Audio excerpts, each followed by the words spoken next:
In A Taste of Armageddon, Star Trek kind of goes into Twilight Zone territory. And I don't know if I'd put it there, but it just sort of reminds me of a lot of the themes of Twilight Zone, in this concerning the quandary of war. And so Kirk and crew are on this way to a planet, and they've got this ambassador on board who wants to open up relations with this society there. And the planet sends out a signal warning them off to not to approach. And Kirk says, well, we're not allowed to go in there. And the ambassador overrules him and says, I'm determined to open relations with these people. And my, superiority over your command compels you to do so. So Kirk goes over there. He beams down, telling the ambassador it's his job to make sure everything is all right and safe for him to beam to the planet as well. So, okay, Kirk gets the upper hand there. He goes down, and the society tells them they're in a state of war, and that's the emergency and why they can't entertain any diplomatic discussions with the Federation at this time. And all of a sudden, they get a warning, and, the alerts or what have you, and they said, oh, we've suffered an attack. And Spock checks his tricorder and says, there's nothing going on. Nothing happened. And they claim these fission bombs have gone off, and he says there's no radiation, what have you. Well, to make a long story short, the entire war is fought in a computer simulation. So nothing actually happens, but as a result of the calculated computer of the attack, of what would have happened had it really happened, means a certain number of citizens of this planet have died. And anyone else within the vicinity of the attack are considered dead as well. And so within a certain amount of time, they must report to these suicide booths and be killed. And Kirk's like, what? And he said, look, I'm sorry, we told you not to come here, but you, your ship, all your crew, they must report.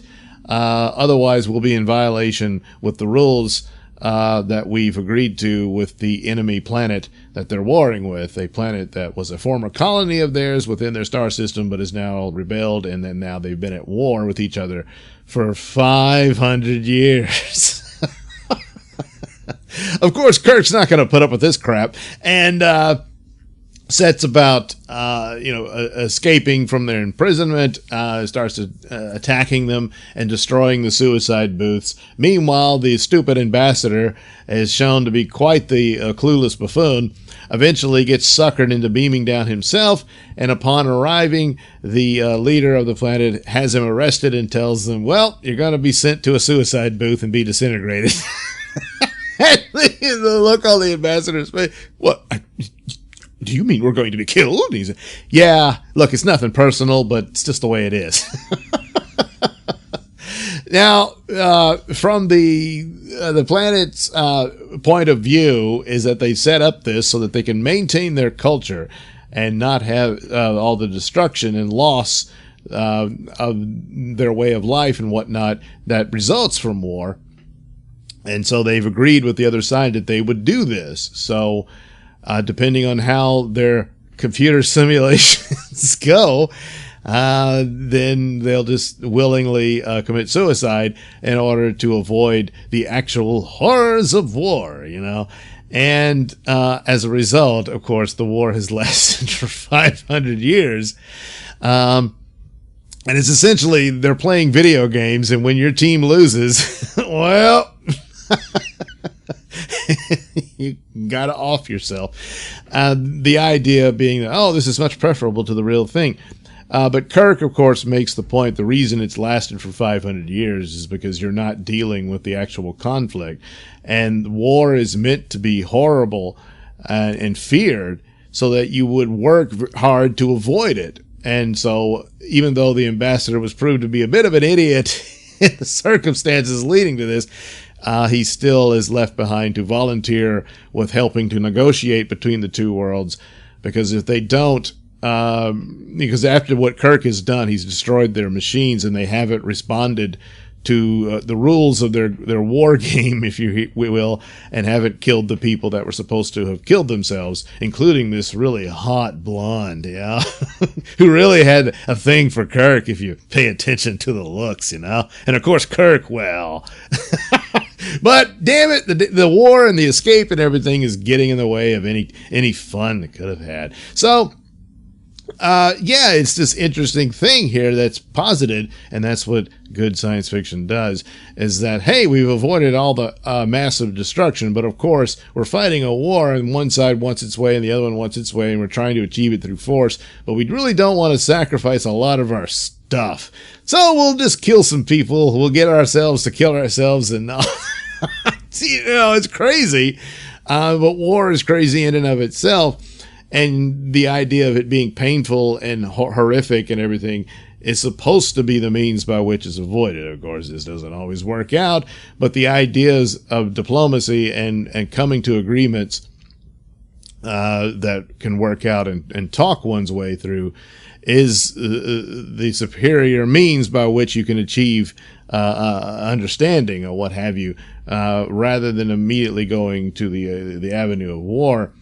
But if you create a situation like this, you're killing each other as you go along for a century, and nothing. It will never be resolved, you know. And even though moments of peace may be fleeting and temporary, it's better than having centuries of war. And so, once again, you have Kirk really interfering with the Prime Directive. Even though this is clearly a society that's aware of outer space civilizations and whatnot. I don't know if they mention they have warp capacity, but I am sure you could fit that in as part of the story, that this is an advanced society. It's not like they're an untouched culture per se by alien civilizations and whatnot. And but still, it was either that or they all die, you know. And nobody seemed willing to do it. Even the ambassador's like, "Whoa, I don't want to do this." And then he's fully behind Kirk after that, you know. But once again, this is a great episode, especially with the conceptually and whatnot. Is what you get out of Star Trek, and that's what Star Trek was supposed to do. It's actually a science fiction series, you know, unlike some other series that call themselves Star Trek, but never really get to the idea and concepts that science fiction can provide. So, but yeah, the weird and strange idea of fighting a war without fighting it, and just doing it on a computer, game really, is certainly something that you could have found in a Twilight Zone episode. So a lot of times, the Star Trek and Twilight Zone kind of cross paths in conceptually this way, and probably a product of the era. They're rather close together and all that. But so there you go, a taste of Armageddon. Oh, it's a bitter taste, so you might want to talk it out. Thank you for watching and listening. Say, why not like and subscribe, and check out that link description below. That'll take you to my mini stores that have plenty of goodies for you, most notably my comic book Night over at indieplanet.com. Yes, and you can check out my podcast, Mr Nailsin Show, over at radiomisfits.com, and you can also watch my videos at BitChute.